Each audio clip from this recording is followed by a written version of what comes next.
வணக்கம்.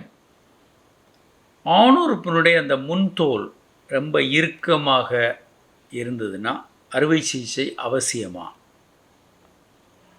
இத 2ஆ பிரிக்கலாம். ஒண்ணு வந்து அந்த முன்தோல் இறுக்கம் ரொம்ப டைட் ஆயிட்டு, துவாரம் ரொம்ப சின்னதா இருக்கு. சிறுநீர் போகும்போது அந்த இடத்துல வீக்கம், ஒரு பல்ஜ் ஆகுது அப்படின்னா, கண்டிப்பாக சீக்கிரம் உங்களுக்கு அறுவை சிகிச்சை பண்ணி அந்த முன்தோல எடுத்துடணும்.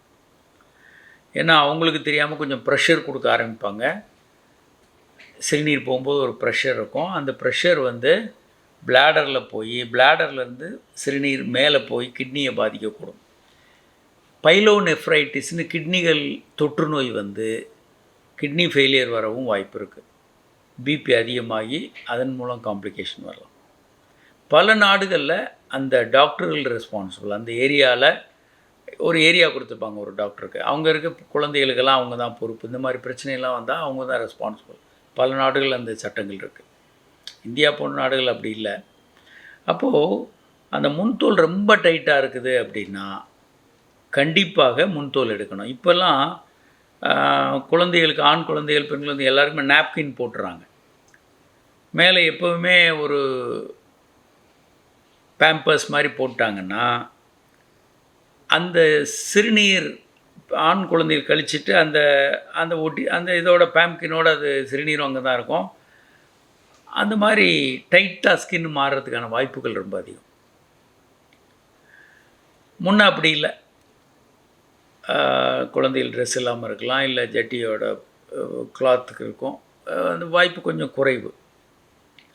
அப்போ முன்தோல் ரொம்ப டைட்டா ஆச்சுன்னா, நீங்க அத கண்டிப்பா நீக்கணும். அது எந்த வயதா இருந்தாலும் அது இன்வேரியபிளி எந்த வயசு சிறுவர்களா இருந்தாலும் சரி, வயதானவர்களா இருந்தாலும் சரி, ரொம்ப வயது முதிர்ந்தவர்கள் கூட சர்க்கரை வியாதி அதிகமாகும்போது இதே மாரி பிரச்சனை திரும்ப வரலாம். ரொம்ப டைட் ஆயிடும், கிராக் விழுந்துரும், இன்ஃபெக்ஷன், கிருமி தொற்று, பூஞ்சை காளான் வரலாம். இவர்களுக்கு வந்து அந்த முன்தோல கண்டிப்பா எடுக்கணும். 2வதாக சர்க்கரை வியாதி ஒரு ரொம்ப காரணம். பூஞ்சை காளான் தொற்று 3வது காரணம்.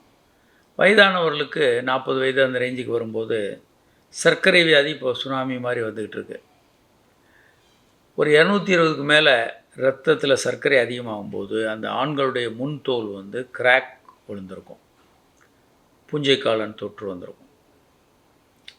இவர்களுக்கு ஒரு முறை வந்தா ஒண்ணும் இல்ல. சுகர நல்லா சர்க்கரையை கண்ட்ரோல் பண்ணி 200 கீழ கொண்டு வந்துடணும். பூஞ்சை காளான் தொற்றுக்கான மருந்துகள், மாத்திரைகள் எடுத்துக்கணும். அது சரியாயிடும். திரும்ப திரும்ப இப்படி வந்ததுன்னா, இவங்களுக்கு தாம்பத்திய உறவு வாழ்க்கையே ரொம்ப கெட்டு போயிடும். ஏன்னா, இது வந்தா ஆறரை சரியாகிறதுக்கு 1 வாரத்துக்கு மேல ஆயிடும். அப்போ திரும்ப திரும்ப வந்தா அந்த முன்தோலை நீக்கிறது அவசியமான ஒரு விஷயம். முன்தோலை நீக்கிறதுக்கு நம்ம ரொம்ப பயப்படுறோம். பொதுவா முஸ்லிம்ஸ் எல்லாருமே அதை நீக்குறாங்க. அமெரிக்கா, கனடா போன்ற நாடுகள்ல காமனா அதை நீக்கிடுறாங்க. இதெல்லாம் மத ரீதியான காரணங்கள். பொதுவா மத ரீதியான காரணங்களுக்காக நீக்க வேண்டியதில்ல. தேவைப்படுபவர்களுக்கு அதை முன்தோலை நீக்கணும். தேவை இல்லாதவர்களுக்கு அதை நீக்க வேண்டாம். ஆனா இந்துக்கள பொறுத்தவரைக்கும் இந்த முன்தோல் நீக்கல்னா ஏதோ ஹார்ட்ல ஆப்பரேஷன் பண்ற அளவுக்கு பயப்படுவாங்க. இது 2மே தப்பு. தேவையில்லாம எடுக்கிறதும் சரியில்ல.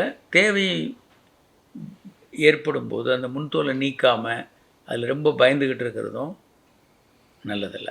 ஸோ தேவைப்படும்போது மெடிக்கலாக அவங்களுக்கு தேவைன்னா, அந்த முன்தோலை எடுத்துறது தான் சரியானதாக இருக்கும். 3வது காரணம் வந்து பூஞ்சை காளான் தொற்று. இது எப்படி வரும் அப்படின்னா, சர்க்கரையும் இல்ல, மற்ற பிரச்சனையும் இல்ல. எப்படி வரும்?